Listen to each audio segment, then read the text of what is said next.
When my daughter-in-law called me poor in front of the whole dinner table, I smiled and stayed silent. What she didn't know was that the house she was bragging about, the one I helped them buy, was already heading to foreclosure.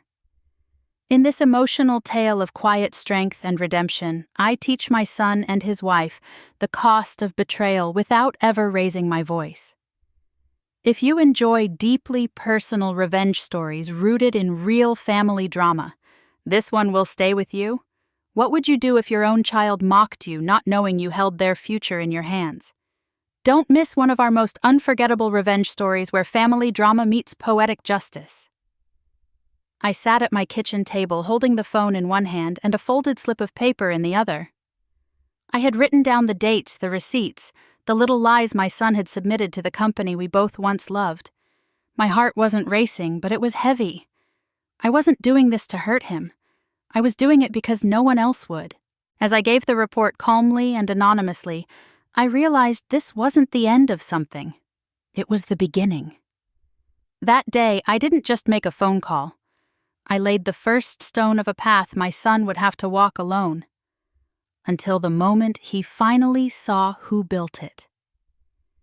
It happened on Christmas Eve, the kind of evening you try to tell yourself will be warm, festive, and full of laughter. I wore the same emerald green cardigan I've worn every year for the last 5 Christmases. A simple one, nothing flashy, but it kept me warm and made me feel a little festive. I brought along a bottle of red wine. Nothing fancy, but something I knew they liked, and a box of shortbread cookies I had baked the night before. I arrived at Logan and Sophia's home a little after 6 as we had planned. The lights were beautiful, the house smelled of cinnamon and pine, and everything looked perfect on the surface. Sophia greeted me at the door with a smile that didn't quite reach her eyes. "Oh, you made it," she said as if it were unexpected. Logan gave me a brief hug, already distracted by his phone buzzing with notifications. Their living room was full. Neighbors, a couple of Logan's co-workers, even Mrs. Patterson from across the street. Everyone was dressed in polished sweaters and bright lipstick, holding glasses of wine like props in a magazine spread. I took a seat near the corner of the room, half watching the chatter and half listening to the fireplace crackle. I was content to simply be there, proud to see how far my son had come, thankful that we still had moments like this, even if I didn't quite fit into their carefully curated world. It wasn't until I returned from the bathroom that I heard my name. Not directly, but the conversation turned unmistakably toward me. Can you imagine Sophia's voice drifted across the room? A 1-bedroom apartment, 600 square feet, that's where she lives. I stopped in the hallway unseen. Her tone was smooth practiced, meant to entertain, not to wound, but it still cut deep. There was a pause followed by polite chuckles. "But she makes it work," someone added. Then Logan spoke. "Yeah, Mom's always been financially practical. That phrase, though, so seemingly benign, landed like a slap. Practical. As if the years I spent sacrificing, planning, saving, building were now reduced to a polite euphemism for lack." I walked back into the room. 8 pairs of eyes turned to me. Some smiled, others quickly looked away. I took my seat at the far end of the dining table, the same table I helped them buy 3 years ago when they couldn't afford one themselves. The wine in my glass sat untouched. Sophia leaned forward, tapping her manicured nails against the edge of her plate. "We were just talking about how housing prices have gotten out of control," she said lightly. "Especially for people on fixed incomes." There was that smile again, like a gloss painted over something sharp. Mrs. Patterson looked down awkwardly at her dessert. The room shifted. The mood changed. I could feel the shift like cold air moving in through a cracked window. No one wanted to look directly at me. I twisted my napkin in my lap. "Well," Sophia continued, "some people just never really planned ahead, I guess. Never built something stable for retirement. And now look." She laughed again. "Still renting. I told Logan we should help out with a deposit on a better place, but..." She trailed off, letting the sentence hang in the air like it wasn't worth finishing. I swallowed hard. I'm quite comfortable where I am. I said softly, not looking at anyone in particular. Of course you are, Mom, Logan said quickly. You've always managed, survived, made do. It was all a more palatable way of saying, you don't have much, but you get by. The words didn't hurt because they were false. They hurt because they were easy for him to say, because he believed them. Because he'd forgotten everything I had done to help him get to this point. This house, this table, this wife. I looked around at the room, at the decorations I had helped pay for the chairs I had chipped in to replace after the first set, broke the wine glasses I had gifted for their anniversary. And yet here I was being talked about as if I were someone unfortunate, someone small. Sophia took a sip of wine and leaned in again. Some people just weren't meant to handle money, I suppose. Or maybe they're just more comfortable being taken care of. That was the final cut. A performance, really. And the worst part was that Logan didn't stop her. He sat there, wine glass in hand, watching it happen. I stood up slowly, placing my napkin gently on the table beside my uneaten slice of pie. Everyone turned toward me again, waiting to see if I'd cry or yell or cause a scene. I think I'll be heading home, I said, my voice even. Thank you for dinner. Logan stood up halfway. Mom, you don't have to. I do, actually. I managed a small smile. The roads might get icy. I walked toward the hallway closet and pulled on my coat. As I reached in to adjust the scarf I'd knitted myself last winter, I caught a glimpse of Logan's old Letterman jacket still hanging there. A token of a time when he looked at me with pride. I stepped out into the night. Snow was falling quiet and soft. It coated the windshield of my car, dusting it like confectioner's sugar. I sat behind the wheel for a moment before starting the engine. Inside the house, through the frosted window, I could see shadows moving, hear laughter faintly behind the glass. As I pulled away from the curb, the heater finally warmed up.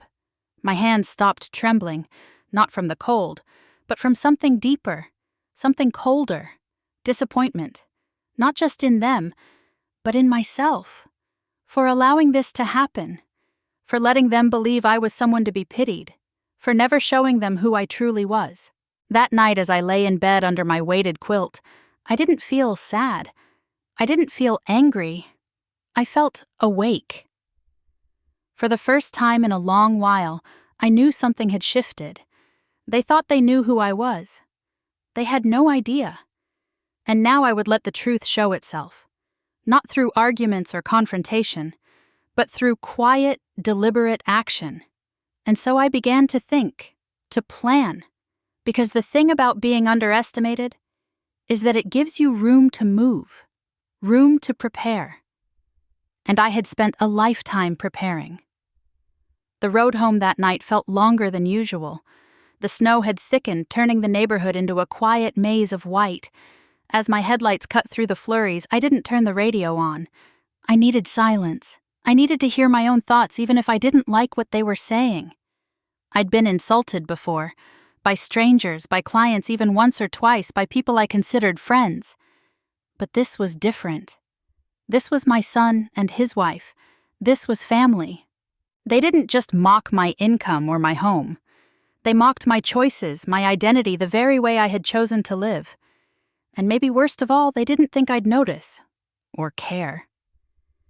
The windshield wipers hummed their steady rhythm as I turned onto Division Street. At the stoplight, I caught sight of a couple huddled together at the crosswalk, laughing as they hurried through the snow. Logan and Sophia used to be like that. I remembered the first time Logan brought her home. She wore a scarf the color of rust and had this confident way of speaking like she was used to being heard. I liked her then. I thought she brought out a boldness in my son. I pulled into the small parking lot behind my apartment building and sat for a moment before cutting the engine. The snow had softened the sharpness of the world outside, but inside me something had hardened. Climbing the stairs to my unit on the 3rd floor, I felt every step in my knees. At the door, a small package of cookies wrapped in festive paper waited from Mrs. Chen in 2A. Her kindness was simple, unassuming. She knew nothing of my bank account or my past. She just treated me like a neighbor. Inside the apartment was warm, quiet, modest. 600 square feet of deliberate choices. A couch I'd reupholstered myself. A wooden dining table for two I found at a flea market. Shelves lined with books about design leadership biographies of women who had built something from nothing. Women like me. I kicked off my boots and stood in the kitchen, the faint hum of the refrigerator filling the silence. My coat still smelled faintly of cinnamon and firewood from the evening. I hung it on the same peg I'd installed when I moved in.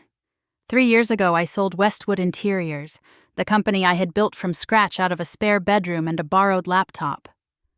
I still remembered the first design job I ever landed at a local bakery that needed help with their storefront. I poured everything into that project.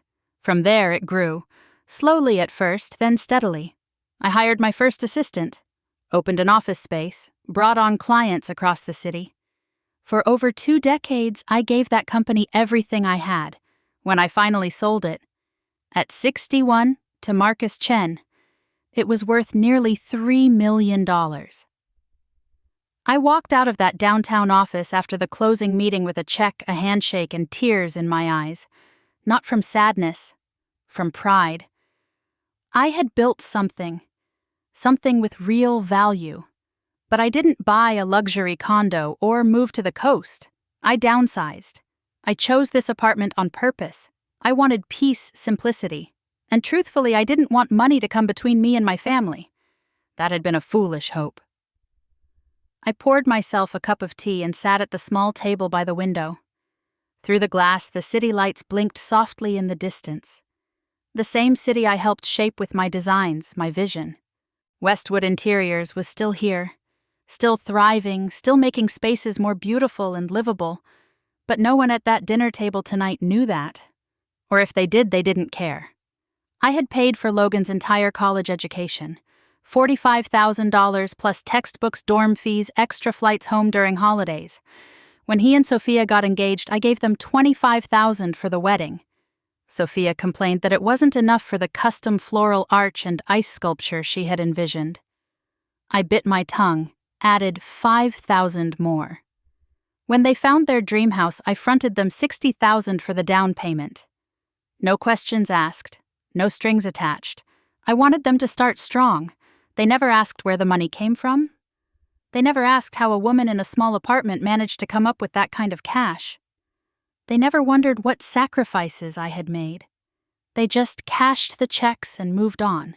And now, because I didn't wear designer labels or brag about assets because I didn't own a sprawling home in the suburbs, they believed I had nothing. Worse, they believed I had failed. But it wasn't money I had failed to provide. It was clarity. I had failed to teach them the value of respect, of gratitude. I had given too freely, too quietly, and they had taken too easily. I stood and walked to the bedroom. In the drawer of my nightstand were the bank statements I received monthly, proof of what I had built, what I still had. The accounts were healthy, diversified, carefully managed. I didn't need help. I wasn't struggling. I had simply chosen a life they didn't understand. I held one of the statements in my hand and stared at the numbers. Then I let out a slow breath and put it away. The real poverty tonight wasn't financial. It was emotional. The poverty of thought, of memory, of respect. It hurt more than I wanted to admit. That pain twisted in my chest, sharp and quiet. But underneath it, something else stirred. A current. A quiet strength.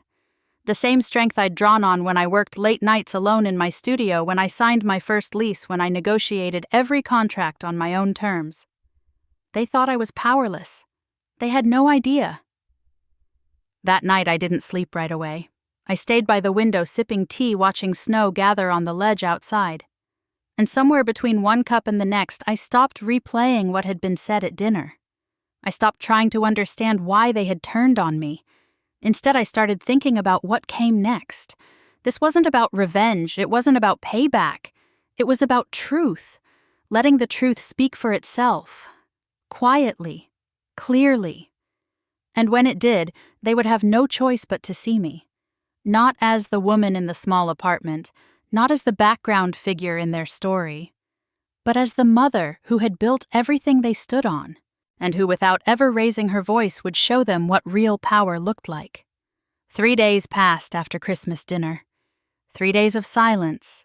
Logan didn't call Sophia, didn't text. I didn't expect them to, not really. They probably thought I was sulking or being overly sensitive, or maybe they didn't think about me at all. But in those quiet days, something inside me crystallized. I wasn't sulking. I was observing. I woke early on the 4th day and made myself coffee.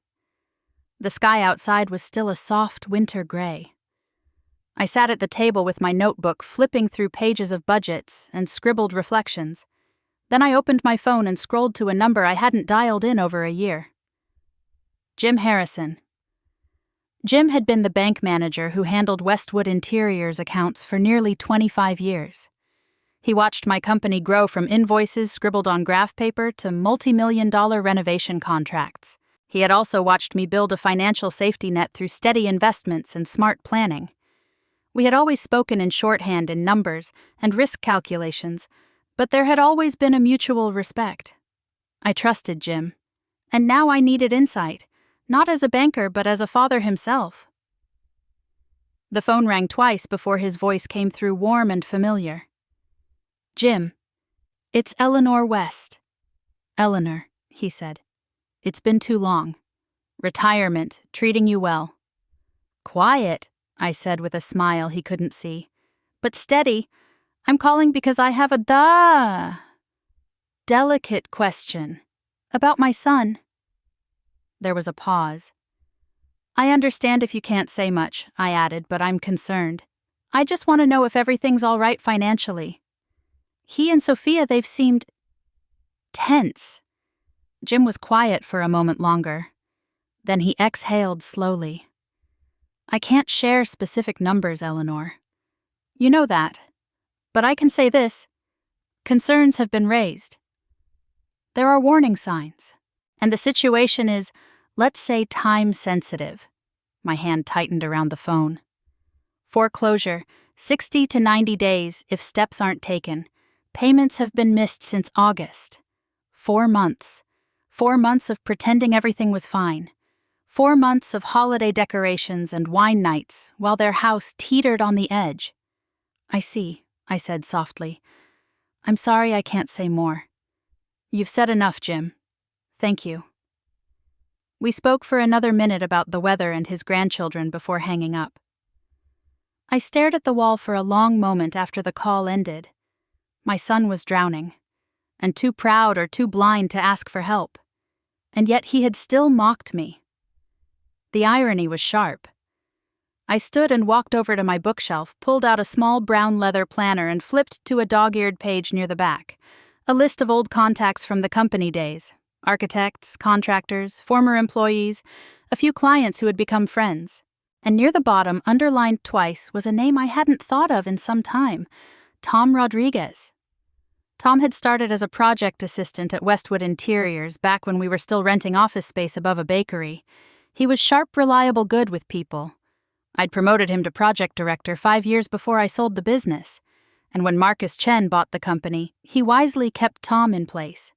If anyone could tell me how Logan was doing on the job, off the record, it was Tom. I called his direct line and wasn't surprised when he answered on the second ring. "Tom, it's Eleanor." "Eleanor. Wow, I haven't heard your voice in forever." "How are you?" "Grateful for central heating," I said with a chuckle. "How about you?" "Busy," he said, "but in a good way. We just landed that downtown hotel renovation you pitched before the sale, still building on your foundation." I smiled. "I'm proud of that." "Listen, Tom, I'll get right to it. This is a personal call. Of course. My son is working there now. Logan." Tom hesitated just briefly. "He is... I'm not looking for a full report. I just need to know. Is he doing okay? Is he fitting in?" Tom exhaled a sound that told me he'd been waiting for someone to ask. "Logan's smart," he said carefully. "Knows the technical side. He's got the credentials, the background. But But he's entitled, Tom said, dropping the polite filter. He acts like he's above the rules, like he deserves more because of who his mother was. That one landed hard.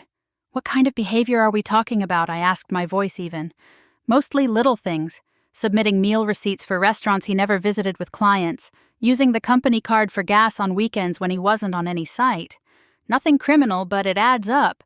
He talks down to crew leaders. Last week he told Martinez, our lead welder, that his methods were probably fine for residential projects. And Martinez has been doing this for over 20 years. I rubbed my temple, already feeling the tension. Does Marcus know? I asked. He suspects. And we're looking at restructuring soon, so Logan's not on solid ground, I finished for him. No, not even close. We sat in silence for a moment, both digesting the weight of it. Thank you, Tom, I said. This isn't easy for me to hear, but I needed to. Eleanor, you built something real. I hope he figures that out before it's too late. I thanked him again, then hung up. The sun had risen now, casting a pale winter light across my apartment floor. The place looked exactly the same as it had before the phone calls. But I didn't feel the same. Logan wasn't just on the verge of losing his home. He was sabotaging his career. And I had enabled all of it, by giving, by shielding, by never letting him feel the full weight of consequences. But now the weight was falling, and the only question left was whether I would let it crush him, or help him stand up under it. I wasn't ready to decide. Not yet. But I knew one thing with certainty: I was done being invisible. I poured another cup of coffee and opened my notebook again. For the first time in years, I wasn't just planning my week. I was planning a response. A quiet one. A firm one. One that didn't require shouting or slamming doors. Just facts. Just timing. Because sometimes love means not stepping in to save someone from the storm they created, but standing nearby waiting until they're ready to ask, truly ask for a different kind of help. And I was ready. I sat at the dining table the next morning, the same one I had sanded and stained by hand after finding it secondhand. The sun filtered in through the window, catching on the edge of my mug. My notebook lay open, pen resting in the center fold, and beside it my phone. My fingers hovered over the screen as I stared at the number I had already typed in. Westwood Interiors Compliance Line. I had helped build that company's standards, including the anonymous reporting system. When the company grew beyond my ability to oversee every detail personally, I'd insisted on a 24-hour hotline for ethical concerns. Every strong foundation begins with accountability, I used to tell my team. Now, years later, I was about to use that same foundation to hold my own son responsible. Not out of spite, not even out of anger, but because I knew where this path led, and I refused to let him continue down it unchecked. I took a deep breath and pressed call. Westwood Interiors Compliance Line. This is Jennifer. How can I help you? Her voice was calm, professional. I imagined her in a small cubicle, probably surrounded by HR manuals and policy binders. Good morning, I began. I need to report a concern about ongoing expense account irregularities. There was a pause. The sound of a keyboard clicking in the background. Thank you for calling. Can you provide more details about the nature of the concern? Yes. I've observed a pattern of unauthorized personal charges being submitted as business expenses. Meals that were not tied to client meetings, fuel charges unrelated to company travel. Can you identify the employee involved? Logan West, Project Management Division. More typing. Do you have specific dates or examples? I took out the folded slip of paper I had written after my call with Tom. November 14th, lunch at Carver's Grill. That wasn't a client meeting. And November 21st, a gas charge at the Shell station near North Hill. That's near his home, not any job site. Thank you, she said. Are you willing to provide your name for follow-up? No. I'd prefer to remain anonymous. We understand. We take all reports seriously and will begin an internal review within 72 hours. I thanked her, then ended the call. The line went dead, and with it the sense of hesitation I hadn't realized I was still carrying. It was done. I stood slowly and poured myself a fresh cup of coffee. The kitchen felt unchanged, but something inside me had shifted. My heartbeat was steady. My hands didn't shake. I didn't feel vindicated. I felt responsible. I had started the wheels turning quietly and purposefully. Not to hurt Logan, but to wake him up. I walked to the window and looked out over the rooftops. Snow was starting to fall again, thin and windblown. From this third-floor vantage point, the city looked peaceful, ordinary. But I knew better than most that what looks calm on the surface can hide a storm underneath. That night I pulled out a second notebook, a fresh one. On the first page I wrote West Haven Properties, LLC. The name had come to me earlier that morning, somewhere between the first and second cup of coffee. West as a nod to my family name. Haven because that was what I intended to create. Sanctuary, strategy, and structure. A place where I could act without being seen, where my son would face the consequences of his own choices, without knowing I had anything to do with it. I wasn't interested in humiliation. I wasn't interested in revenge. What I wanted, what I needed, was to teach him something that couldn't be ignored or dismissed. I spent the next few hours researching Washington State's LLC registration process. I'd done this before years ago when launching my own business. The steps hadn't changed much. Register a business name, list a registered agent, secure a mailing address, file articles of organization, all standard procedure. I opened a new email account using the company name. Then I browsed listings for business checking accounts that would allow me to handle certified funds and documentation. By the end of the afternoon, I had a checklist 2 pages long. The plan was forming. Son. If Jim was right, and I knew he was, Logan and Sophia's house would enter foreclosure within 60 to 90 days. The bank would issue notice, then a public auction would be scheduled. If no buyer emerged in time, the property would go to the courthouse steps. A foreclosure auction, open to registered bidders, which meant that legally and publicly anyone could purchase it. Anyone, even me. The beauty of it was in the silence, the elegance of anonymity. No confrontation, no shouting match, just structure, timing, precision.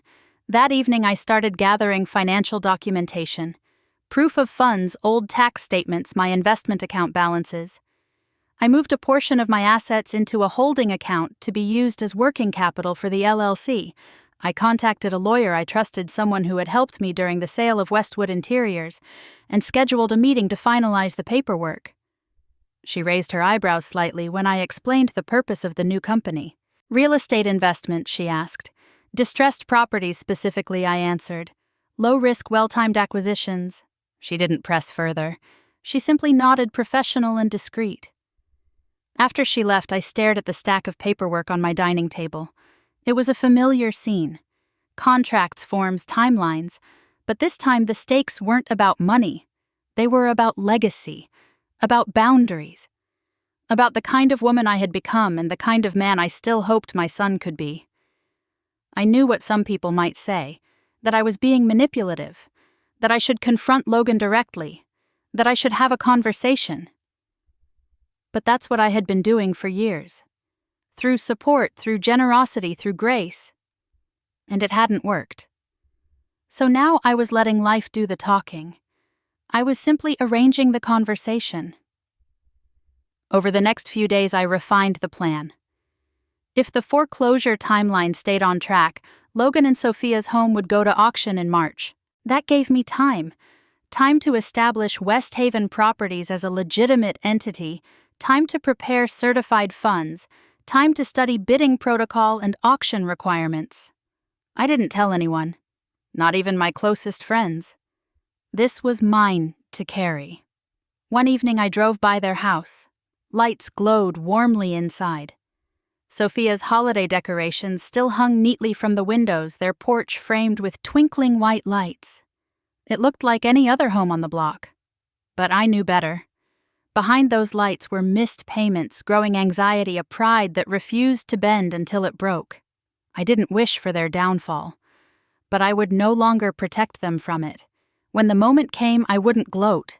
I wouldn't raise my voice or lecture. I would simply show them.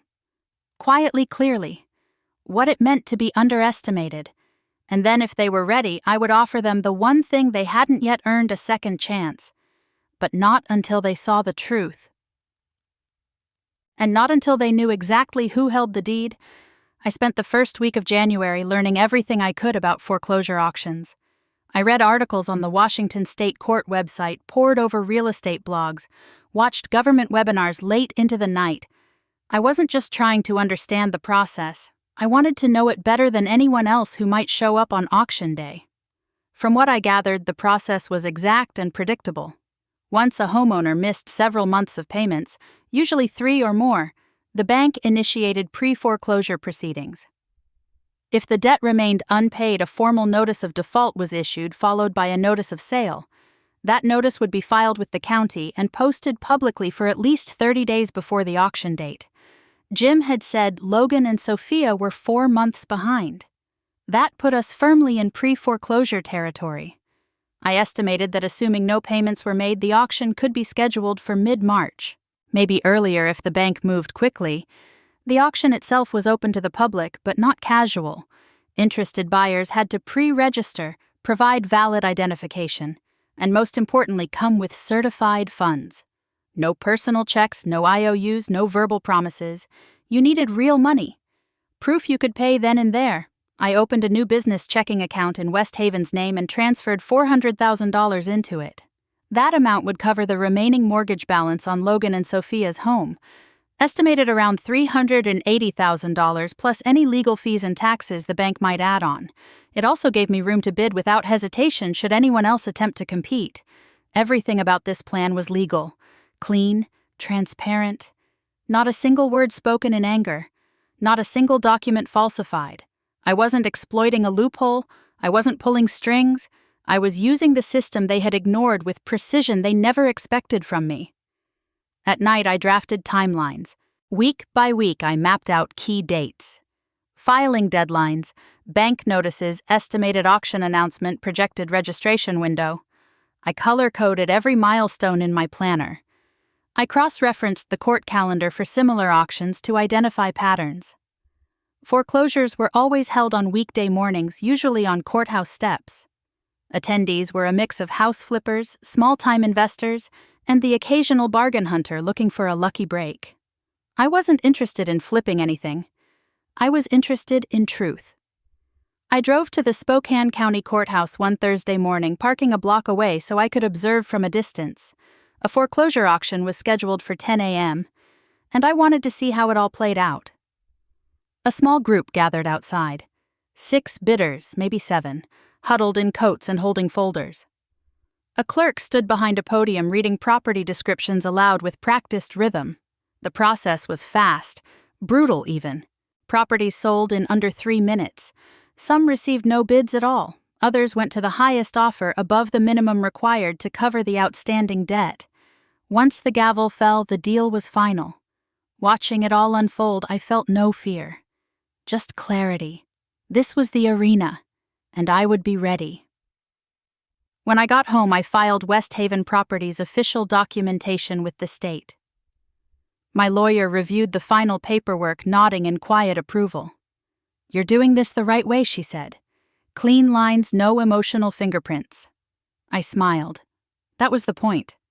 Back at my apartment, I created a master folder for the company tax ID numbers, bank statements, legal formation documents, sample bidding forms.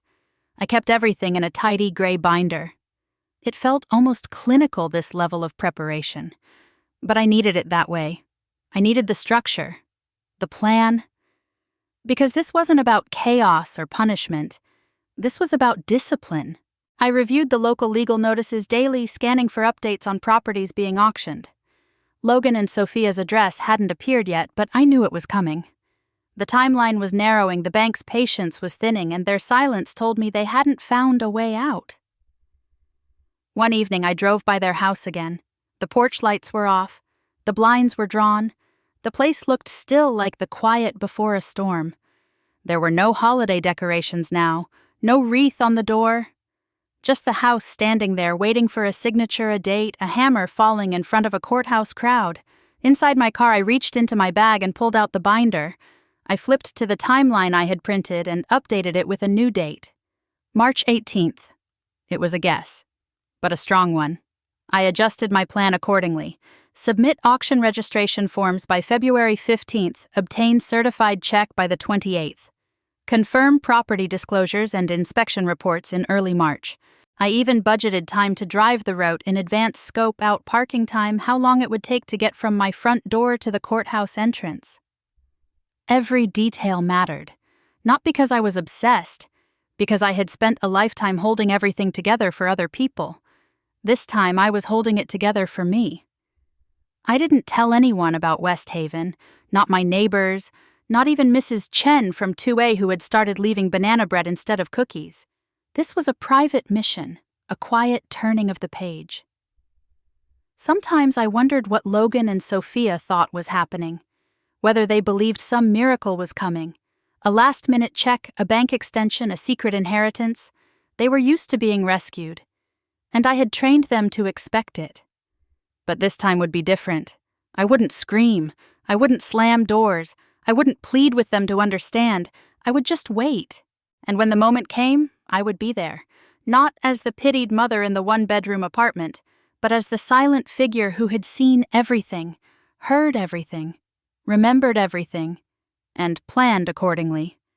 Because justice doesn't always arrive with noise. Sometimes it walks in through the front door holding a certified check and a binder full of truths. And sometimes it wears the face of the woman they called poor. It was a quiet Friday afternoon when the doorbell rang. I wasn't expecting anyone. The kettle had just started to hum, and I was folding laundry on the couch. Simple things. Flannel pajamas, dish towels, socks with stretched-out cuffs. I opened the door and there they were, Logan and Sophia. They stood close together on the mat outside my apartment, their coats still zipped faces, pinched tight by something deeper than the cold. Logan looked pale, older than he had 3 weeks earlier. Sophia, usually poised, had a tightness around her mouth I'd never seen before. She was holding a folder, its corners bent from being clutched too tightly. "Hi, Mom," Logan said, and just from his voice I knew something had snapped. I stepped aside. "Come in." They sat on the couch, the same one Sophia once called quaint. I noticed how their eyes shifted around the apartment now. At the furniture, the walls, the modest decor, with a new kind of attentiveness. No mocking, no smug little glances, just silence. "I'm sorry for dropping in," Logan said after a moment. "But we need to talk." I nodded and waited. "There's been some trouble," he continued, avoiding my gaze. "At work." I stayed quiet. Let him speak. "They launched a formal review of my expense reports," he said. "Somebody must have reported inconsistencies." Sophia jumped in. "It was probably just someone being petty. A competitor. Someone jealous. Logan's been doing everything he can. I simply looked at him. Them." Logan cleared his throat. "I was suspended. Without pay. Effective immediately." His voice cracked a little on the last word. I could tell he was holding back emotion. Not tears, but frustration, shame, maybe even fear. "I see," I said softly. "And—" He took a deep breath. "We also got a letter from the bank. About the house." Sophia opened the folder and handed me the notice. Pre-foreclosure. The date of sale was set for March 18th. My estimate had been accurate. "We're 4 months behind," Logan admitted. "We thought we'd be able to catch up. Commissions were down, some unexpected expenses. And now, with me out of work..." Sophia leaned forward. "We're trying to avoid the sale, but we're short. If we could come up with $8,000 before the end of the month, we could stop the process." There it was, the ask. I looked down at the folder, then back at them. 2 adults sitting on a couch they used to mock in an apartment they once dismissed, now asking for help from the woman they believed had nothing. Logan ran his hands through his hair. "We wouldn't normally come to you with this, but we're out of options." "We just need a bridge," Sophia added quickly. "Something to get us through until Logan's back at work.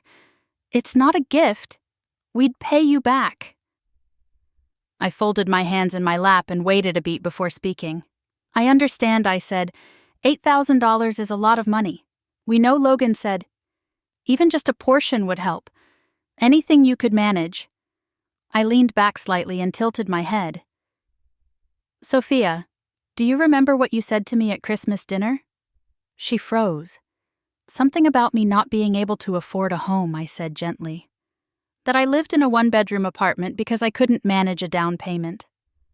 Sophia's cheeks flushed a deep red. She opened her mouth, then closed it.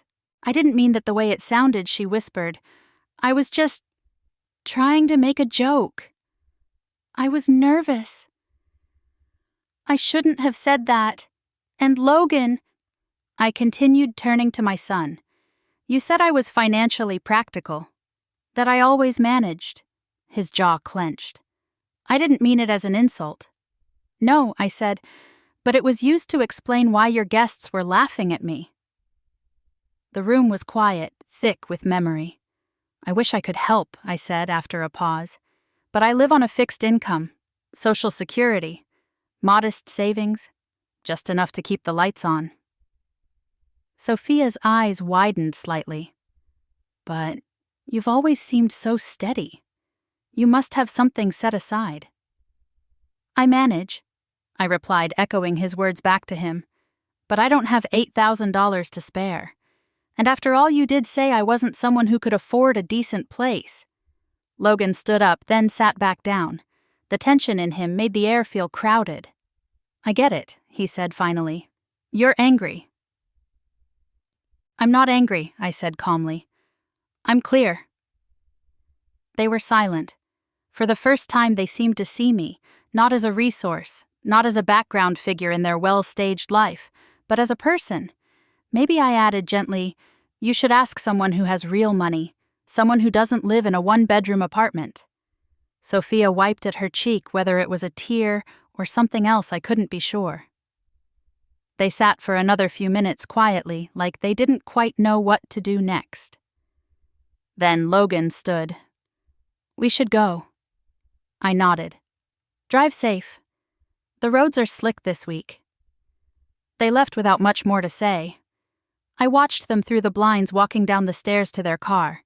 Logan held the folder tightly against his chest. Sophia leaned into him, her posture unsure for once. I closed the door and returned to the couch. My tea had gone cold. I warmed it in the microwave, then sat with it, hands wrapped around the mug.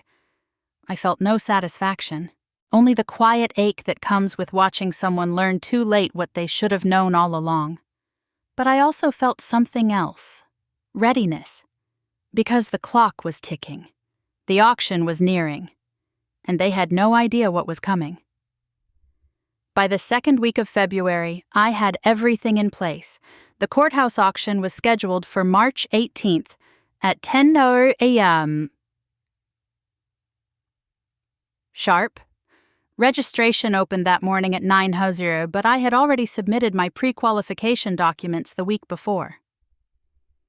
West Haven Properties, LLC was listed as a verified bidder with certified funds of $400,000.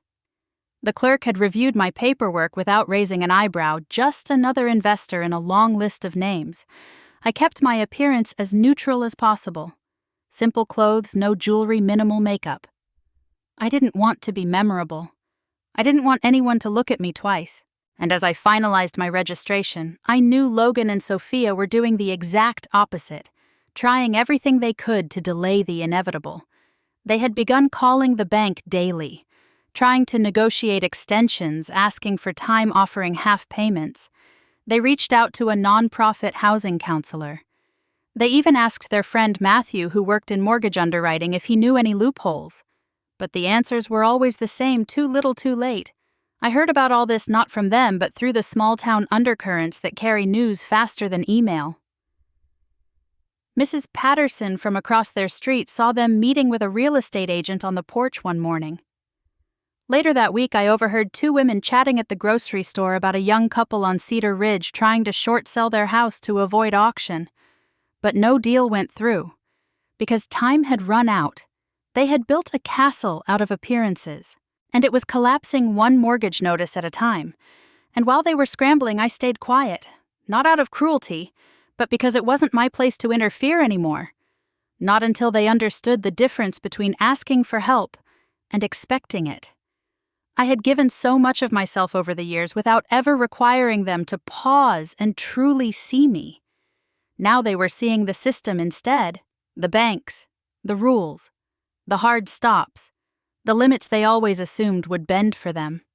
They had no idea I was the one on the other side of the chessboard, and that I admit gave me a strange sense of calm. On a brisk Thursday morning, I drove by their house again. This time I didn't park or linger. I simply passed by, slowly glancing at the familiar windows, the porch with the wind chimes I'd given them for their second anniversary. The grass had yellowed from winter. A notice of trustee sale was posted near the mailbox in bold lettering. It was official now, public. I wondered what it felt like for them to see their private struggle pinned to their front lawn. That evening, I made a call to my attorney confirming everything was in order for the auction. Then I double-checked the certified check. $355,000 made out to the Spokane County Treasurer. It sat in a sealed envelope in my desk drawer next to my copy of the West Haven formation documents, and a simple folder with photos of the property. Everything was ready. Over dinner, I found myself thinking back to Logan's childhood. He used to ask 100 questions a day. He was curious about everything.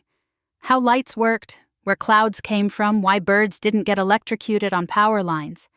He loved puzzles, maps, strategies. But somewhere along the way, that curiosity turned inward. He stopped asking and started assuming. I wasn't bitter about it. I just wished he'd stayed open.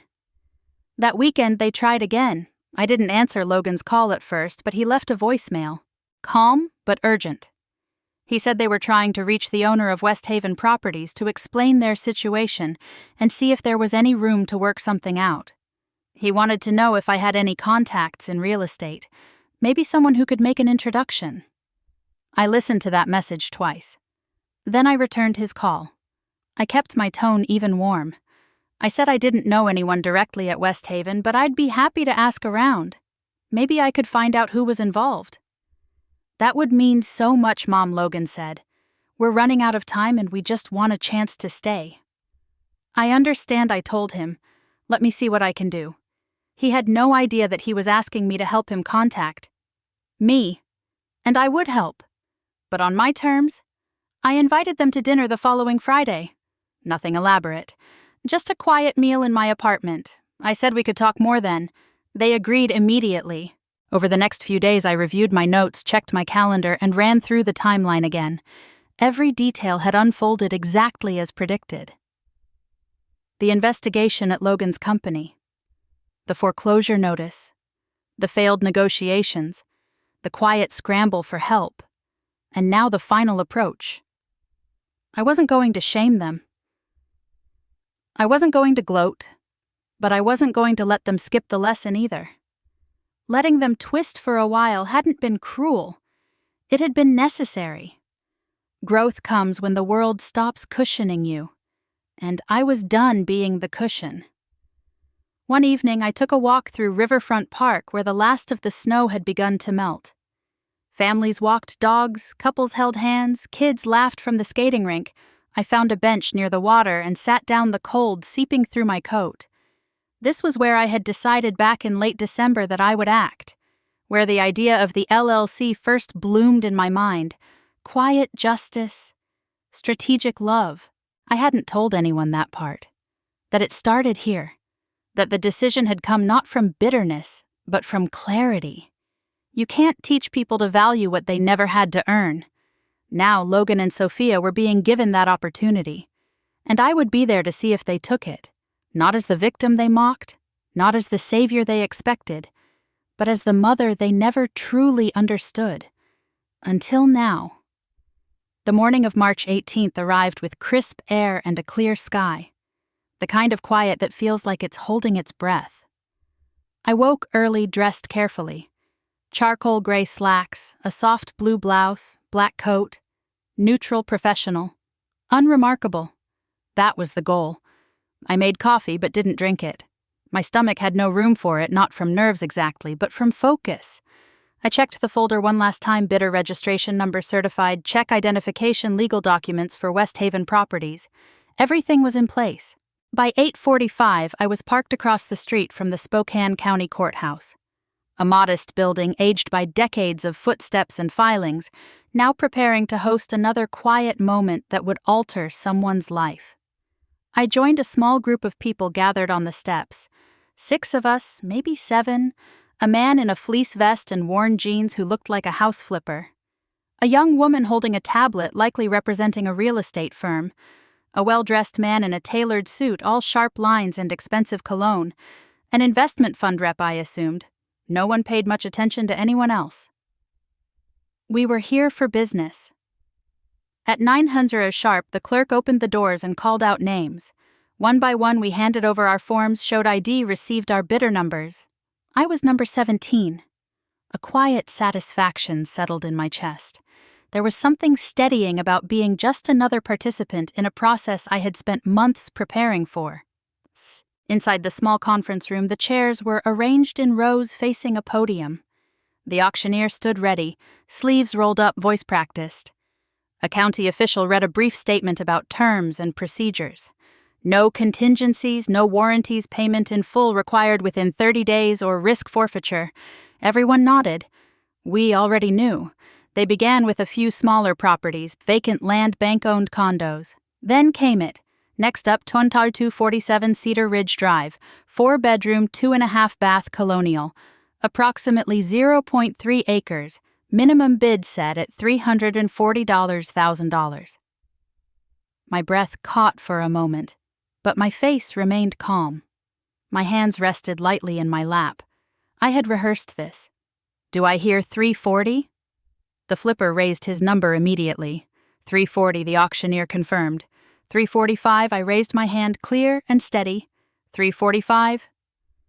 The suit hesitated, then shook his head and stepped back. The young woman glanced down at her tablet, but didn't raise her paddle. 350. The flipper tried again, his tone less certain. 355. I responded calmly. The flipper narrowed his eyes, looked down at a notepad, then shook his head. I'm out. Silence. The auctioneer scanned the room. Fair warning at 355, going once, going twice. Sold to West Haven Properties for $355,000. The gavel struck the podium with a satisfying finality. And just like that, I owned the house my son had once believed I could never afford. I approached the table to sign the required documents. The clerk verified my funds, stamped the paperwork, and handed me a copy of the winning bid receipt. I thanked her, tucked the folder under my arm, and walked out into the spring sunlight. I didn't smile, not out of restraint, but because this wasn't a moment for celebration. It was a moment for clarity. For months I had watched this unfold from the sidelines, letting Logan and Sophia feel the full weight of their own momentum. Now I had quietly stepped in, not to rescue them, but to make sure they saw the mirror clearly. Outside, the street bustled with normal life. Cars passed by, people walked their dogs, coffee shops filled with morning customers, unaware that inside one government room, lives had shifted. I walked down the block and got into the car I had rented under the business name. Nothing traceable. Nothing that would give me away. As I drove past their house on Cedar Ridge, I noticed a moving truck in the driveway. Not full yet, but open. A few cardboard boxes sat near the porch. Logan stood near the truck holding a lamp. Sophia was at the top of the steps talking to Mrs. Patterson, who handed her what looked like a casserole dish. I didn't slow down. They didn't look up. They had no idea that the new owner of their home had just passed by. Back at my apartment, I placed the auction documents in a new folder marked Acquisition 1. Simple, clean, professional. I made a pot of tea and sat near the window. The city looked softer today. Spring was on its way, though you wouldn't know it from the chill still hanging in the air. I didn't feel powerful. I felt prepared. They still had 30 days before official transfer. Time to move, time to make decisions, time to figure out what this all meant. And I would give them that time. I would not gloat. I would not rush to reveal the truth. I would let them live in the space between assumption and realization. Let them walk the quiet halls of consequence. And then, when the time was right, I would answer the question they didn't even know how to ask yet. Who bought our house, and why? Until then, I would wait. Not because I enjoyed the waiting, but because sometimes silence is what allows the message to sink in the deepest. Let them wonder. Let them reflect. Let them sit in the discomfort of not knowing. Because real lessons don't come from lectures. They come from space. And for once I had given them all the space in the world. 2 days after the auction, my phone rang just after noon. The caller ID read Logan. It was the first time he'd called since their visit back in January.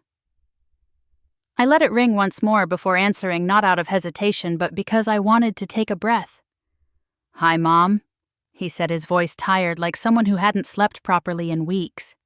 "I hate to ask, but we really need your help with something important." I stayed quiet, allowing him to speak on his own terms. "Our house. It was sold at auction Tuesday. A company called West Haven Investments bought it. We're trying to figure out who owns the company. We thought maybe you could, help us find out. Maybe talk to someone you know." There was desperation in his voice now. Not entitlement, not performance. Just the strained sound of someone out of options.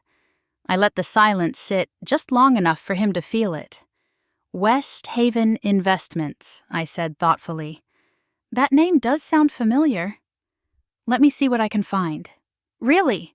That would be incredible." "Mom, we don't have much time. They gave us 30 days to vacate." In the background, I could hear Sophia murmuring something, likely feeding him suggestions. I imagined them sitting at their dining table, or what remained of it, hunched over laptops trying to figure out who had quietly bought the ground out from under their feet. "I'll make some calls," I said. "Maybe we can talk in person. How about dinner? Come to my place Friday evening. We'll catch up properly." Logan agreed without hesitation. We'd really appreciate it. Friday came. I set the table with the good dishes. I rarely used the same ones I had given them for their engagement, but replaced when Sophia said they weren't quite her style. I ordered dinner from Clancy's, the same restaurant that had catered their Christmas gathering, the one where I'd been the subject of entertainment. There was something poetic about it, the same food, a different table. When the doorbell rang, I took a breath before opening it. "Hi, Mom," Logan said, managing a faint smile. Sophia stood behind him, holding a bottle of wine, her expression cautious. They looked different now. Not polished, not composed, just real. A little frayed at the edges, a little quieter. "Come in," I said, gesturing them toward the dining table. They sat, glancing around the apartment like they were seeing it with new eyes. I poured the wine, we exchanged small talk, and I let the dinner unfold slowly. For 40 minutes, I asked about their temporary apartment, how they were holding up, what their next steps might be. They answered politely, grateful, but clearly distracted. Finally, Logan couldn't hold back any longer. "Did you find anything out?" he asked. "About West Haven." I set my glass down gently. "I did," I said, looking from him to Sophia. "In fact, I found out exactly who owns it." Sophia leaned in. "Who is it? Can we talk to them? Are they open to working something out?" I picked up my napkin, folded it carefully, then placed it on the table. I had rehearsed this moment so many times in my mind, but now that it had come, I didn't feel triumphant. I felt steady. "You're looking at her," I said. Silence. Logan blinked. "What I am, West Haven Properties. I bought your house at the auction." The air seemed to freeze around the words. Sophia stared at me, her mouth slightly open. Logan looked like he hadn't understood me, like he needed time to run the sentence back through his brain. "You bought our house?" he asked, his voice barely above a whisper. "Yes," I said gently. "Through the company I formed in January, legally transparently with my own money. Sophia set her wine glass down with a shaky hand. But you said you didn't have that kind of money. I said I was living on a fixed income, I replied calmly. Which I am. By choice. I never said I couldn't afford it. Logan stood, then sat again, his mind visibly racing. Why? Why would you do that? Because you needed to learn. I said, what happens when you confuse kindness with weakness, when you treat people as invisible unless they're useful to you, and when you mistake humility for failure? Sophia covered her face with her hands. I didn't know. I didn't know you were, what I asked, capable, resourceful. Someone worth respecting. Her hands dropped. Her eyes were wet. We treated you terribly, she whispered. At Christmas. All those things I said. I remember I said quietly. Logan looked up at me, his face full of a pain I hadn't seen in him since he was a boy. We failed you, he said. You gave us everything, and we made you the punchline. I didn't want revenge. I told them. If I had, I would have thrown you out on the first day. I wanted you to understand, to really see what you were building your life on, and what happens when that foundation cracks. Logan nodded slowly. We thought you were struggling, that you didn't have enough, and you assumed I added that meant you didn't have to give anything back, not even respect. Sophia reached across the table, her hand trembling slightly. I'm so sorry, truly. I was insecure and I took it out on you. I thought if I looked more successful than you, I'd feel safe. But I never was. For a long moment, none of us spoke. Then Logan said, What happens now?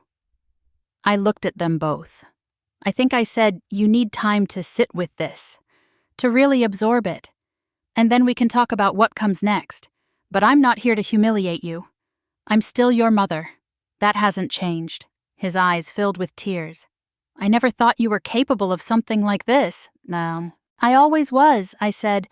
You just never asked. They stayed for another hour. We didn't talk much more about the house. We talked about family, about how we'd gotten here, about how easy it is to take people for granted when you're busy chasing an image. When they left, I walked them to the door. Logan turned before stepping into the hallway. Thank you, he said, for not giving up on us. I never did, I replied. But I stopped protecting you from your own lessons. And maybe that's what love looks like too. They came back the next evening. Logan called early that morning and asked if they could stop by again, just the two of them. No pretense, no wine, no dinner. Just a quiet conversation. I told them yes.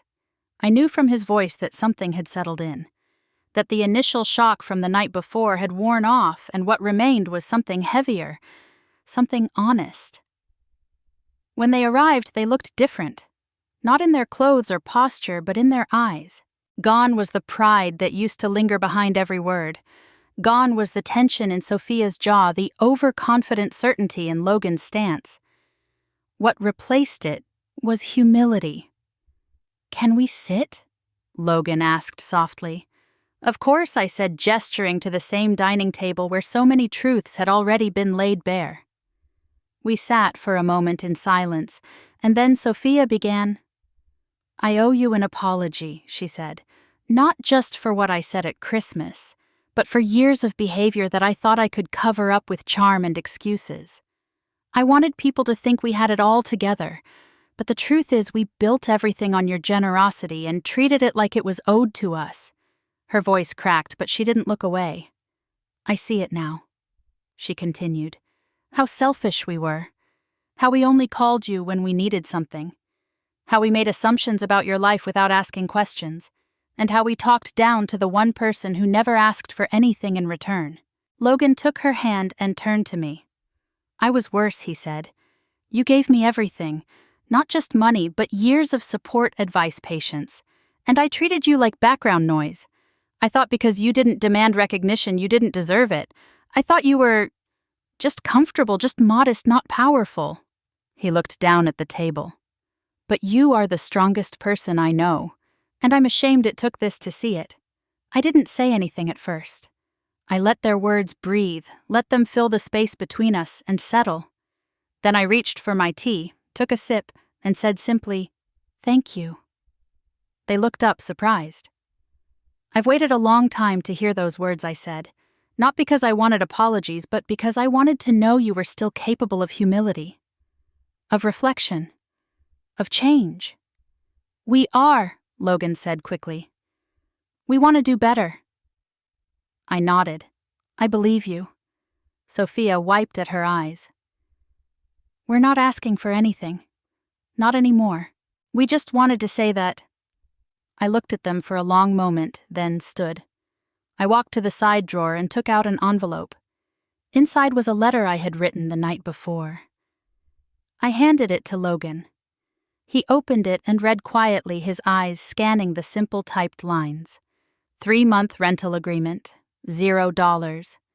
No expectations, no legal bindings. Just time. Time to get back on their feet, time to begin again. When he looked up, he was speechless. "I want you to stay in the house for 3 months," I said. "No rent, no strings. Consider it a grace period." But after that, I continued. "If you choose to stay, it needs to be as tenants, not dependents, with responsibilities, with dignity. And if you choose to move on, do so with your heads held high, not because you were pushed out, but because you learned how to walk on your own again." Sophia nodded slowly, clutching Logan's arm. "That's more than we deserve." I smiled gently. "Maybe, but sometimes love means offering what people don't deserve, so they can become someone who finally does." Logan stood, walked around the table, and wrapped his arms around me. It wasn't stiff or performative. It was warm, steady, familiar in a way that felt like coming home. "Thank you, Mom," he whispered. "I promise we'll earn it." I hugged him back, not out of obligation, but because my heart needed it too. Sophia joined us a moment later, and the three of us stood there in a circle of quiet forgiveness, years of resentment and misunderstanding, beginning to melt under the soft glow of truth. We sat again, this time more comfortably. "I'd like to start having Sunday dinners again," I said. "Nothing fancy. Just the three of us. Maybe sometimes more if you want. But real dinners, where we talk and listen, where no one's a prop, where family means something." Sophia smiled through her tears. "We'd love that." As the evening sun began to set, casting a soft orange hue across the window pane, I felt a peace I hadn't known in years. Not victory, not vengeance, just peace. Because what I'd wanted all along wasn't payback. It was restoration. And sitting at that table with my son and daughter-in-law finally seeing me, clearly I realized that I had found it. Not through anger, not through power, but through quiet, deliberate truth. They stayed a while longer, lingering in a way that told me they didn't want to leave too quickly. When they finally stood to go, Logan kissed my cheek, and Sophia hugged me again tightly. At the door, Logan turned back and said, "We'll make this right." "I know," I said, and I meant it. After they left, I returned to the couch, wrapped myself in a blanket, and watched the last bit of daylight fade. I didn't need anything else. No applause, no acknowledgement. Just that quiet moment, that family hug, that shift from fracture to healing. Justice had been served, but something far more powerful had taken its place. Family had been restored, and that at last was enough. If this story touched your heart, I hope it reminded you, like it reminded me, that quiet strength can be more powerful than loud revenge, and that sometimes the most meaningful victories happen at the dinner table, not in the courtroom. Have you ever been underestimated by your own family, or had to teach someone the value of respect without saying a word? I'd love to hear your story in the comments below. If you found this meaningful, please give it a thumbs up. Subscribe to our channel, and don't forget to turn on the notification bell so you won't miss the next heartfelt journey we share. Thank you for listening.